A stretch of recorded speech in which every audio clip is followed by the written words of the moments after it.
नमस्कार.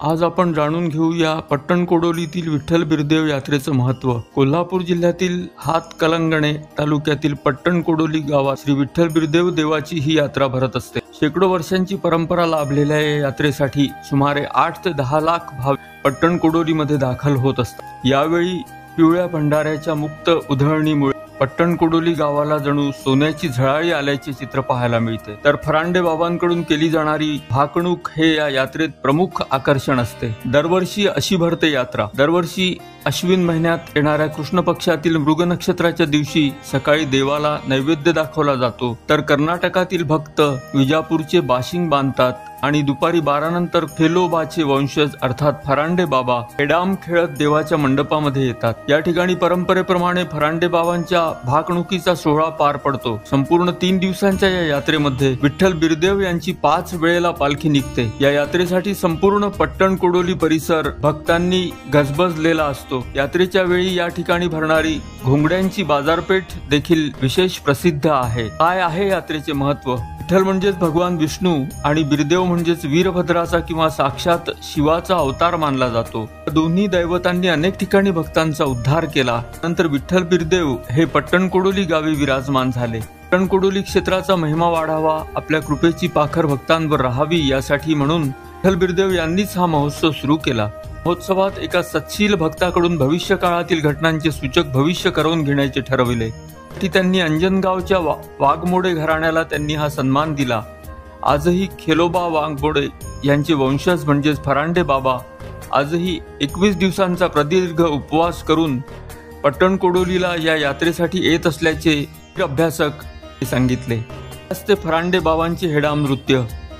या विठ्ठल बिरदेव यात्रेमध्ये फरांडे बाबांचे हेडाम नृत्य पाहायला देखील बरेच जण येत असतात. खरं तर पट्टणकोडोलीत येऊनही खेलोबा वाघमोडे यांना देवाची भेट घडत नव्हती. खेलोबा यांनी स्वतःच्या शरीरावर तलवारीचे घाव घालून देह संपवण्याचा प्रयत्न सुरू केला होता, परंतु देवाच्या सामर्थ्याने असे घडले नाही. उलट देवांनीच आपला दुसरा प्रिय भक्त असलेल्या महालिंग रायाची आठवण म्हणून खेलोबाच्या हातात आणखी एक खड्ग दिले. अशा दुहेरी खड्गांनी खेलोबाचा खेळ सुरू झाला. याचाच जगभरात सर्वत्र हेडाम नृत्य म्हणून लौकिक आहे. यात्रेतील भाकणूक म्हणजे काय? जेव्हा खेलोबा वाघमोडे हे विठ्ठल बिरदेव यांच्या भेटीला आले तेव्हा त्यांच्या तोंडून देवाने काही शब्द पेरले. भविष्य काळात घडणाऱ्या काही घटनांचे सूचक भविष्य यालाच भाकणूक असे म्हणतात. या भाकणुकीमध्ये साधारण वर्षभर येणारी पिके, सामाजिक आणि राजकीय वातावरण, एकूणच आर्थिक वातावरण आणि या सगळ्यांशी निगडीत देवांचा कृपाशीर्वाद या गोष्टींचा समावेश असतो. त्यामुळे ही भाकणूक ऐकायलाही अनेक जण या ठिकाणी येत असतात. दरम्यान अनेक वैशिष्ट्यांनी नटलेल्या कोल्हापूर जिल्ह्यातील पट्टणकोडोलीच्या यात्रेला देश विदेशातील भक्त दरवर्षी मोठ्या संख्येने उपस्थित असतात. ज्या देवांच्या भेटीसाठी हे भाविक भक्त जमतात ते देव कोणते, त्यांची अवतार कथा काय आहे हे थोडक्यात जाणून घेऊया. विठ्ठल आणि बिरदेव ही देवांची जोडगोळी आहे. फार वर्षापूर्वी सत्ययुगात नारदपूर येथे राजकन्या गंगा सुरवंती हिला तपश्चर्येनंतर सूर्यनारायणाच्या आशीर्वादाने अयोनी संभव बिरदेव बिरोबा या पुत्राची प्राप्ती झाली. मात्र तो पुत्र मातेजवळ राहू शकला नाही.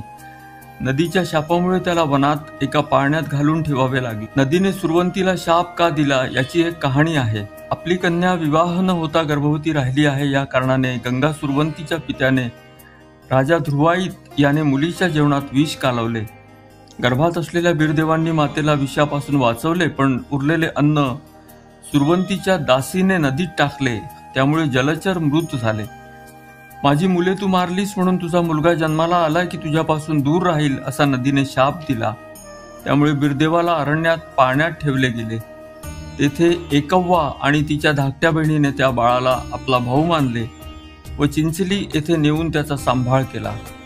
अक्का म्हणजे बहीण, ती आई झाली म्हणून एकव्वाला मायक्का असे नाव पडले. बेळगावजवळ चिंचली येथे तिचे मंदिर आहे. बिरदेव दिसा माजी मोठा झाला. त्याने आपल्या मामाच्या मुलीशी लग्न केले, पण तो संसारात रमला नाही. त्याने तपश्चर्या केली व विठ्ठलाला भावाच्या रूपात बोलावले. श्री विठ्ठल बिरदेवांचा भाऊ म्हणून सोबतीला आले. त्यांनी मुंडासे, काठी व घोंगडी असा वेश केला. धनगरांना त्रास देणाऱ्या दैत्यांचा दोघांनी मिळून नाश केला. विठ्ठल म्हणजे विष्णूचे रूप, तर बिरोबा हा शिवाचा अवतार. हे हरिहर ऐक्य या जोड देवांमध्ये आहे. त्यानंतर हे दोघे जेथे जेथे गेले ते स्थान तीर्थक्षेत्र झाले. एनापूर येथून ते हुक्केरीला आले. तेथे त्यांनी मेंढीचे दूध दिले. देव म्हणाले, तुम्ही आता दरसाली आम्ही वसणार तिथे यायचे व मेंढीचे दूध आम्हाला द्यायचे ही परंपरा ठेवा.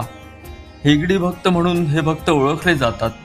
ते दूध व्हायला येतात तेव्हा गावकरी त्यांच्यासाठी पुरणपोळीचे जेवण घालतात. विठ्ठल बिरदेव मेंढ्यांच्या अदृश्य शक्तींपासून रक्षण करतात. धनगरांना माळावर सोबत करतात अशी श्रद्धा आहे. हुक्केरीवरून वढंगोल, सदलगा, दोनेवाडी, रेंदाळ, उपरी, दगे, वसगडे या वाटेवर मुक्काम करीत करीत देव पट्टणकोडोली येथे थांबले. येथे त्यांनी खडकाळ माळावर वस्ती केली. ज्योतिर्लिंग यात्रा बघून आपल्या भक्तांनीही असे सालाबादाप्रमाणे भेटले पाहिजे यासाठी यात्रेचे नियोजन करावे असे देवांना वाटले. पण भक्त असे पाहिजेत की चंद्रसूर्य असेपर्यंत यात्रा निभावली पाहिजे. भक्ताला शोधायला देव निघाले. सोलापूर जिल्ह्यातील माढा तालुक्यातील अंजनगाव येथे त्यांचा शोध संपला. माता नागव्वाचा मुलगा खेलोबा याला भक्त शिरोमणी म्हणून स्वतः देवांनी पट्टणकोडोली येथे यात्रेला येण्यासाठी निमंत्रण दिले. त्यानुसार खेलोबा आपले 5 कुळातील शिष्यगण घेऊन आश्विन शुद्ध सप्तमीला चालत चालत निघाले. पट्टणकोडोली येथे माळावर आले. देवाने भक्ताची परीक्षा घ्यायचे ठरवले. ते मंदिरासह अदृश्य झाले. खेलोबा हाका मारू लागला पण देव काही दिसेनात. शेवटी त्याने तलवार घेतली व स्वतःवर सपासप वार करून घेतले. त्यावेळी इतरांनी त्याच्यावर हळदीचा भंडारा उधळला. एवढे वार होऊनही त्याला इजा झाली नाही. शेवटी देव प्रकटले आणि त्यांना पाहताच खेलोबांच्या मुखातून भावश्विनी निघाली. काय का होऊ घातले आहे, कसे करावे, काय करावे हे तो भावावेशात बोलू लागला. देवांनी त्याला आशीर्वाद दिला आणि सांगितले की तुझ्या कुळातील सदस्य या यात्रेचा मानकरी असेल. तलवारीचे वार, हेडाम नृत्य आणि भाकणूक सांगेल. चंद्रसूर्य असेपर्यंत ही प्रथा सुरू राहील. आजही ही प्रथा कायम आहे. खेलोबा व शिष्यांच्या परिवारातील भक्त येतात. तळंग, दगे, वसगडे व पट्टणकोडोली या वेगवेगळ्या ठिकाणी त्यांचे स्वागत, भोजन याची व्यवस्था केली जाते. खेलोबाच्या कुळातील एक जण मुख्य असतो, ज्याला फरांदे बाबा म्हटले जाते. तो काचेचे पाणी चढवलेली तरवार अंगावर मारून घेतो.